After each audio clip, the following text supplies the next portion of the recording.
Hello, and welcome to today's book summary.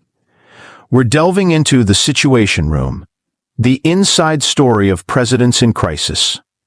The Situation Room is also known as the War Room, a specialized space for information gathering and decision-making.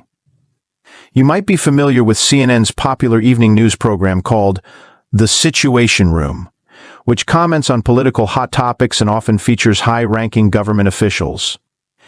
In various business war dramas and American political TV series like House of Cards, the War Room is a standard fixture for high-level political and business figures. You might be wondering, don't most companies and organizations already have dedicated meeting rooms? Why do they need an additional war room? Is it redundant? Is there anyone in the war room when it's not being used for high-level meetings? To answer these questions, we need to explore the subject of this book, the ancestor of all modern war rooms, the White House Situation Room. Established in the 1960s by President Kennedy to address Cold War challenges, the White House Situation Room was designed to ensure that the U.S. president could receive firsthand real-time intelligence from around the world. This was crucial to avoid distortions in high-level decision-making caused by inaccurate information or departmental interests. Over time, it has evolved into a hub for cross-departmental decision-making, often called the Pulse of American Decision-Making. It handles the hotline between U.S. and Russian leaders, and has been the site where the U.S. government formulated response plans for major events like the 9/11 terrorist attacks. You might recall the famous 2011 photograph showing President Obama, Secretary of State Hillary Clinton, Defense Secretary Gates, and others watching the Osama bin Laden raid that was taken in the White House Situation Room, given the high-level nature of the White House Situation Room and its involvement with national secrets. It has always been shrouded in mystery. However, the author of this book, George Stephanopoulos, is an exception. As a high achiever from Columbia and Oxford universities who entered politics early in his career. He was a core member of Clinton's 1992 presidential campaign team and served as White House Communications Director and Senior Advisor to the President from 1993 to 1996. This position gave him frequent access to the Situation Room. After leaving politics, Stephanopoulos became a renowned political commentator, hosting 2 flagship programs for ABC News. He's even made guest appearances on TV shows like House of Cards and Agents of S.H.I.E.L.D. Stephanopoulos wrote this book to illuminate the decision-making process, arguing that it's not just about the final choice, but also about information gathering, discussions, and the personal qualities of the decision-maker. He conducted extensive interviews, including with figures like Obama, Biden, and Kissinger, as well as over 100 former Situation Room staff members. Published in May 2024, the book immediately topped Amazon's U.S. political bestseller list and received praise from major media outlets. It promises to reveal political insider stories and demonstrate how human factors, personality, emotions, and cognition are the true drivers behind major decisions. In our summary, we'll explore the Situation Room's origins, its role in key historical events, and how different presidents have utilized this unique space. 1. The value of the underground secret room. Before delving into this part of the book, I'd like to ask you a question. How do you imagine the White House Situation Room, such a prestigious place, to look? This question might seem trivial, but its accurate answer has eluded the American public for over half a century. Ever since 1961, when Americans first heard about the Situation Room in government documents, they've been speculating about what kind of place it might be. The 1964 Hollywood blockbuster Dr. Strangelove portrayed the Situation Room as a 2,200 square meter underground bunker with huge maps of the Soviet Union on the walls and a large round table that could seat 40 people. The TV series The West Wing, which premiered in 1999, depicted the Situation Room as highly technologically advanced, with a large private room for the president.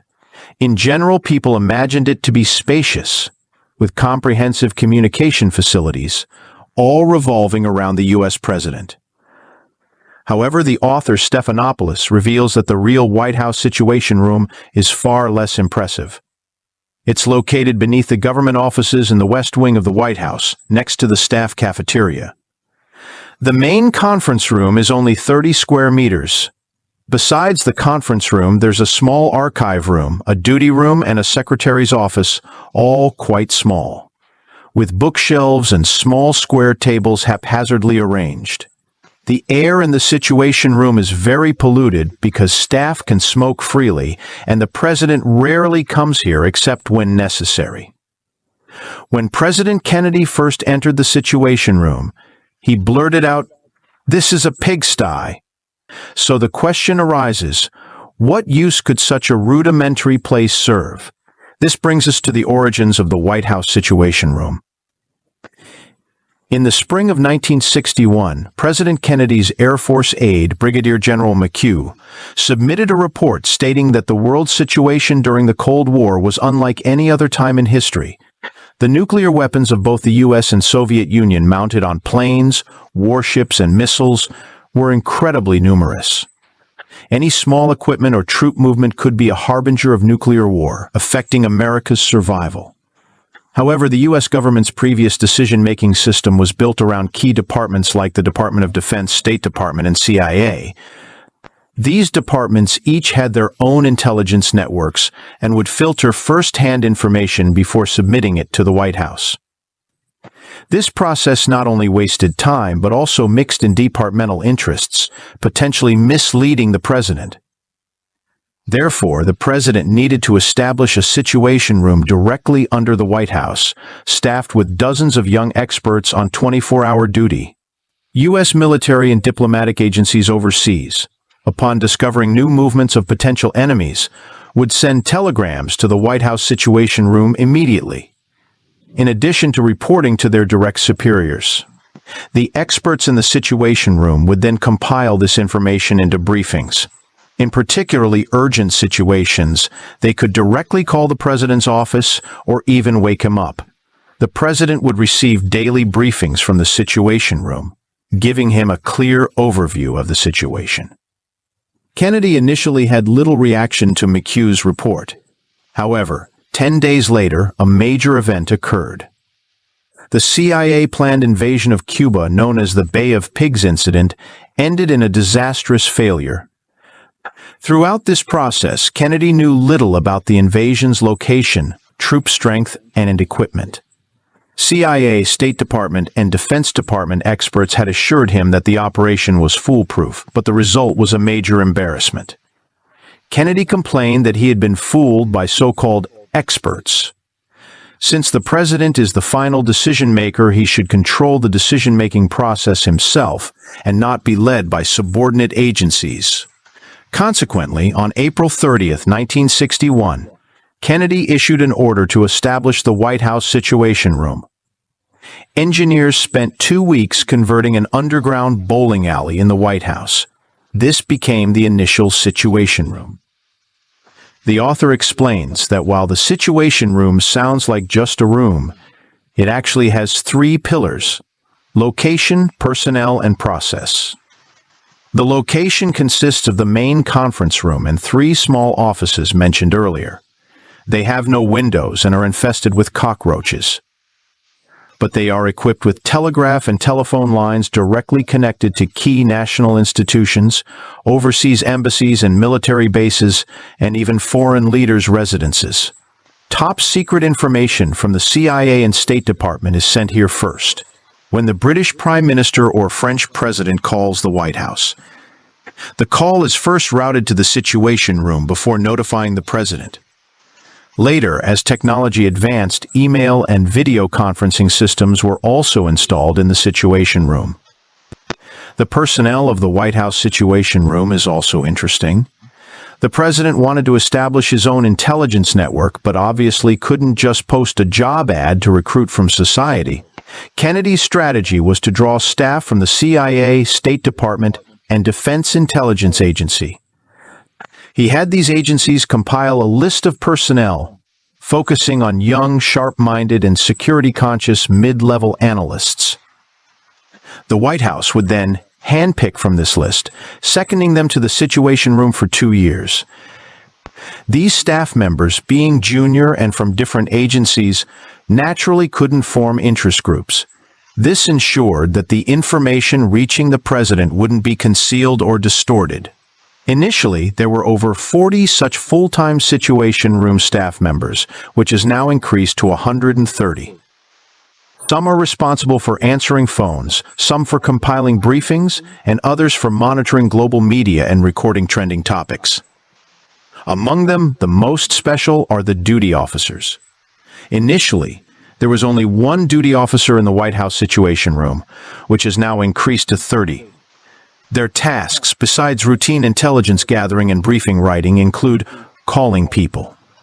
You see, the U.S. president is human too and needs to sleep. But world affairs never stop, so if a war breaks out in the middle of the night or a foreign leader has an urgent matter, who should be contacted? The answer is the Situation Room duty officer. Duty officers work in shifts, with each officer on duty for 24 hours, followed by 48 hours of rest, ensuring someone is available to respond every minute of every day. If urgent intelligence comes in during the dead of night in America, the duty officer has the authority to decide whether to wake up the President, Secretary of State, and other important figures. The author jokes that if a duty officer can judge well when to wake the president, they've basically understood the unwritten rules of American politics. Besides location and personnel, the third pillar of the Situation Room, process, is also crucial. We all know that the U.S. president's schedule is extremely full. He has to make overseas visits, hold cabinet meetings, and deal with Congress. Even a hands-on president like Kennedy couldn't possibly read every word of all the Situation Room briefings. At this point, further filtering of the information submitted by the Situation Room becomes very important. The book, The White House Years, which has been interpreted on Didao, mentioned a U.S. government department called the National Security Council, or NSC for short. It's a high-level advisory body directly under the president, headed by the National Security Advisor. Kissinger first held this position under Nixon. The White House Situation Room's daily reports also go to the National Security Advisor. Every morning at 10 o'clock, the previous night's duty officer brings the compiled briefings to the National Security Advisor's office, reporting what they consider to be the hot intelligence topics from the past 24 hours. The National Security Advisor will then compare this briefing with information from other departments, select what he considers most important, and report directly to the president. Does the president himself ever appear in the Situation Room? The author says it depends on the situation. For example, during the Cuban Missile Crisis in October 1962, President Kennedy visited the Situation Room almost daily. This was because the movements of Soviet missiles, ship operations, and U.S. military responses were changing rapidly. Only the Situation Room could receive the most complete information in real time and provide decision-making references, so Kennedy relied heavily on it. Kennedy also started the precedent of holding closed-door meetings with key officials like the Secretary of State and Secretary of Defense in the Situation Room's small conference room. This turned the Situation Room into the President's Crisis Management Center, even when there's no major event in the short term. The President might occasionally call the Situation Room and ask the duty officer to compile information on a certain category. During the Vietnam War, President Johnson once called the Situation Room at 2 a.m., asking the duty officer, "Did we lose any planes over Vietnam today? If so, wake me up immediately." The security level of such an information and decision-making hub is understandably high. The author notes that in the entire White House, the President's Oval Office is not the most mysterious place. When the President is not there, ordinary staff members, with approval, can check in and take a tour. Sometimes the Oval Office is even open to ordinary tourists, although photography is not allowed. But until 2013, other staff were not allowed to enter the Situation Room casually. People could only hear its name in government bulletins and retired politicians' memoirs, naturally leading to endless speculation. In fact, apart from the duty officers, few people want to stay there for long. Kissinger said, "Every time I walk into the Situation Room, I feel oppressed. Sometimes when the president holds an impromptu meeting in the Situation Room, the duty officers can't leave their posts, and everyone has to squeeze together sideways." Many U.S. political decisions that have influenced the world were ultimately made in this crowded basement. 2. Critical moments in the Situation Room. After the Cuban Missile Crisis, the Situation Room gained a new piece of equipment, a direct communication terminal between U.S. and Soviet leaders. We're all familiar with its nickname, the Hotline. In reality, the hotline wasn't a telephone at all, but two teletype machines. One was placed in the Kremlin, the other in the White House, connected by a transatlantic submarine cable. U.S. and Soviet leaders could communicate directly on this line, avoiding misunderstandings that could trigger nuclear war. After the Soviet Union's collapse, Russia inherited the other end of the hotline. Given the hotline's importance and irreplaceability, ensuring its constant functionality was crucial. The U.S. and Soviet Union agreed to send test messages to each other every hour, alternating turns. If the message was received, it confirmed the hotline was working. On the White House side, the Situation Room duty officers were responsible for sending these test messages. They usually randomly selected a sentence from Mark Twain's novels or an English encyclopedia. The Soviet side would send famous lines from Chekhov's works. Besides Soviet leaders, the Situation Room also handled calls from other foreign leaders. An amusing incident occurred in the 1980s. Prince Charles of Britain, now King Charles, called the White House asking for President Reagan. Due to frequent prank calls at the time, the duty officer, concerned this might be another hoax, said to Charles, "Let me quiz you on some British history." They actually went back and forth for a few minutes before the National Security Advisor confirmed it was indeed Charles, and the officer then notified Reagan. The officer wasn't reprimanded afterward. Of course, communications on the hotline weren't always so light-hearted and cordial. Late on October 24, 1973, the White House Situation Room suddenly received a message from Soviet leader Brezhnev. The Fourth Middle East War was nearing its end, with the U.S. and Soviet Union acting as intermediaries to arrange a quick ceasefire between their allies Israel and Egypt. However, Israel broke the ceasefire and continued its offensive, angering Brezhnev. He sent an ultimatum via the hotline, stating that if the U.S. couldn't control Israel, the Soviet Union would take unilateral action. In the context of the Cold War, this meant the Soviet Union would directly intervene militarily against Israel. With such a major crisis, the U.S. President Nixon needed to be notified immediately. The problem was, Nixon's mental state was extremely unstable at the time. He had been troubled by the Watergate scandal for over a year and was contemplating resignation. After 9:30 p.m., Nixon would hide away drinking alone and couldn't be roused. Knowing the president was unavailable, the Situation Room duty officer called in Secretary of State Kissinger. Kissinger acted decisively, summoning the Secretary of Defense and the CIA director to the Situation Room for a quick meeting. They decided to immediately raise the global U.S. military readiness to DEFCON 3, or Roundhouse, 2 levels higher than normal. 2 aircraft carriers were also dispatched to the Mediterranean, signaling that if the Soviets dared to intervene, the U.S. would retaliate. Subsequently, Kissinger, in Nixon's name, replied to Brezhnev, stating that the U.S. would do its best to restrain Israel but would absolutely not allow Soviet intervention. News of frequent U.S. military movements quickly reached Moscow.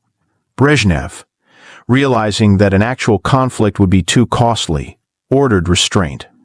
The Middle East War eventually ended, and the crisis was averted. Consider how a war crisis was averted even with the highest decision-maker absent, This was inseparable from the accurate intelligence provided by the Situation Room, its communication capabilities, and the judgment of a seasoned statesman like Kissinger. However, not all presidents appreciate subordinates overstepping their authority. On March 30, 1981, such an incident occurred. President Reagan was shot by an assassin, taking a bullet to the chest, and was rushed to the hospital for surgery. Vice President Bush Sr. was away on a visit and hurried back to the Capitol by helicopter. But the helicopter lacked secure communication equipment and couldn't transmit important orders. At this time, other high-ranking U.S. officials, like Secretary of State Haig and Secretary of Defense Weinberger, gathered in the White House Situation Room to discuss strategies. Haig ordered the nuclear weapon backup launch codes to be brought to the Situation Room and placed under his custody. He also unilaterally held a press conference, telling the national media, "I am in control here in the White House pending the return of the Vice President." It's no exaggeration to say that during the 5 hours waiting for Reagan to regain consciousness, Haig in the Situation Room was effectively America's number one. However, Reagan clearly didn't appreciate these actions. In 1982, he ousted Haig from the cabinet. This shows how delicate the position of an information hub can be when it becomes involved in power struggles. If we were to ask about the biggest crisis in White House Situation Room history, the 9/11 attacks in 2001 would top the list. The situation then was even more chaotic than during Reagan's assassination attempt. President George W. Bush was out of town, and Secretary of State Powell was abroad. Defense Secretary Rumsfeld was at the Pentagon, but the Pentagon had been hit by a plane, and no one knew if he was alive or dead. At that time, not only had the World Trade Center in New York been attacked, but terrorists had also hijacked another passenger plane, intending to crash it into the White House. Although the Situation Room was underground, it lacked defensive facilities, and the Secret Service urged the duty officers to evacuate to a secure bunker. However, National Security Advisor Rice, who was in command, refused this request. She ordered the duty officers to continue working, answering calls from world leaders, and maintaining contact with Bush's plane. Rice's reasoning was that if the Situation Room shut down, the entire U.S. decision-making system would be paralyzed. Fortunately, the White House wasn't hit by a plane, and Bush returned to Washington by evening. As soon as he entered the White House, he headed straight for the Situation Room, holding a cabinet meeting there to deploy strategies in response to the terrorist attacks. It was due to the Situation Room's performance on 9/11 that Bush further elevated its importance, transforming it into a normalized crisis management center. 3. Presidents and the Situation Room. We've just reviewed several critical moments in the history of the White House Situation Room.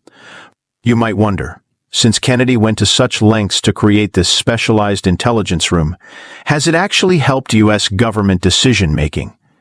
The author's answer is, it depends on how the president uses it.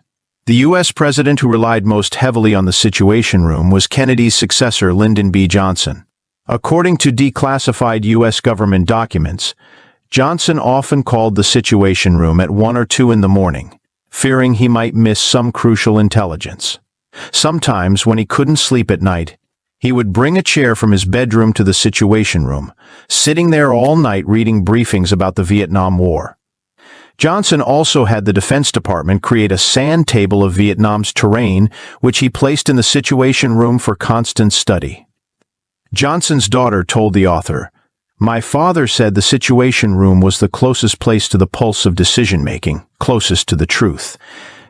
However, access to accurate information doesn't automatically lead to rational decision-making. The author explains that Johnson was a man of great political ambition, but also deeply anxious. He wanted to achieve social reform domestically while gaining an advantage in Vietnam, and these issues overwhelmed him daily. In this state, instead of prioritizing issues, Johnson immersed himself in the Situation Room like a novice reporter, treating every piece of intelligence with extreme caution. If he heard an American plane was shot down, he'd immediately worry. Have the Vietnamese captured the pilot? Will they use this to influence the upcoming U.S. midterm elections? If he heard the Soviets had sent out a submarine squadron, Johnson would wonder if this was coordinated with the Vietnamese. Over time, Johnson's mind was flooded with diverse information. He became unable to make effective decisions, constantly led by real-time information, and eventually his mental state collapsed. In 1968, Johnson announced he wouldn't seek a re-election and died 5 years later. This is a classic case of a decision-maker being constrained by a tool, leading to negative consequences. Johnson, who loved the Situation Room, was ultimately brought down by what could be called Situation Room Syndrome. However, some U.S. presidents disliked the Situation Room, such as Nixon. According to the author, Nixon never once set foot in the Situation Room. He always felt that White House staff didn't like him and even secretly opposed him. So Nixon had the Secret Service set up a small room for him in the Eisenhower Building west of the White House. Whenever he didn't have evening appointments, he'd retreat to this room to drink and listen to music alone. As for the Situation Room operations, he completely handed them over to Kissinger. The 1973 Middle East crisis mentioned earlier was resolved in Nixon's absence. However, excessively rejecting outside information isn't entirely wise either. Nixon's Watergate scandal was a consequence of making decisions behind closed doors. At this point, you'll realize that the president, as the highest decision-maker, is actually part of the personnel pillar of the Situation Room. He is indeed the final decision-maker, but if he doesn't respect the rationality of the decision-making process itself or the daily procedures, the decision outcomes won't be ideal.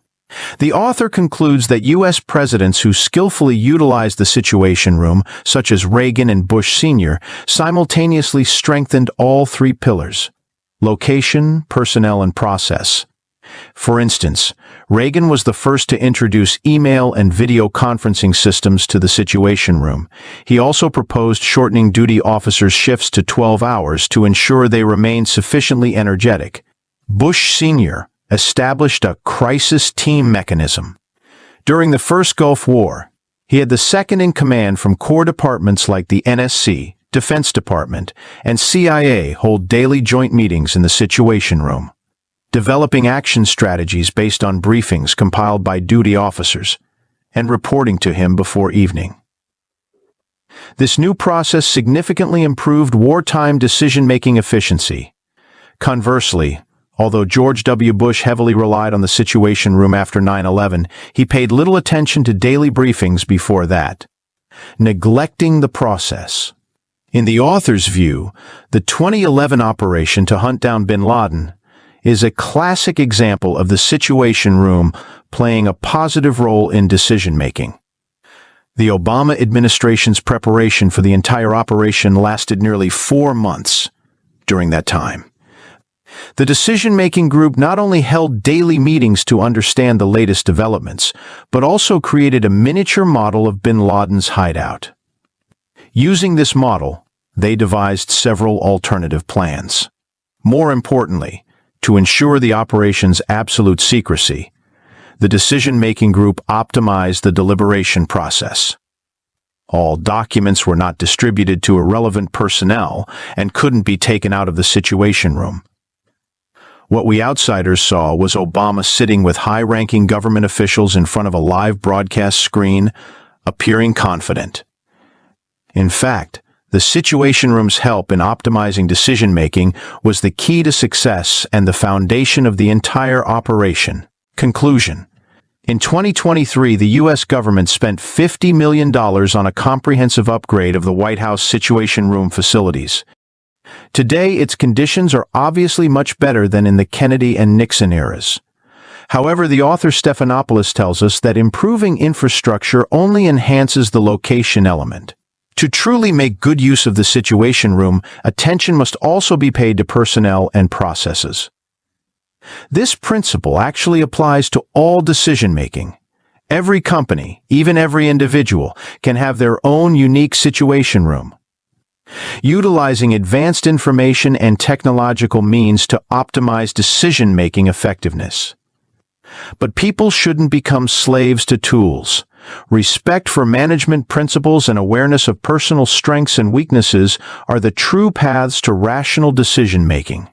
That concludes the main content of the Situation Room for you. I will see you next time.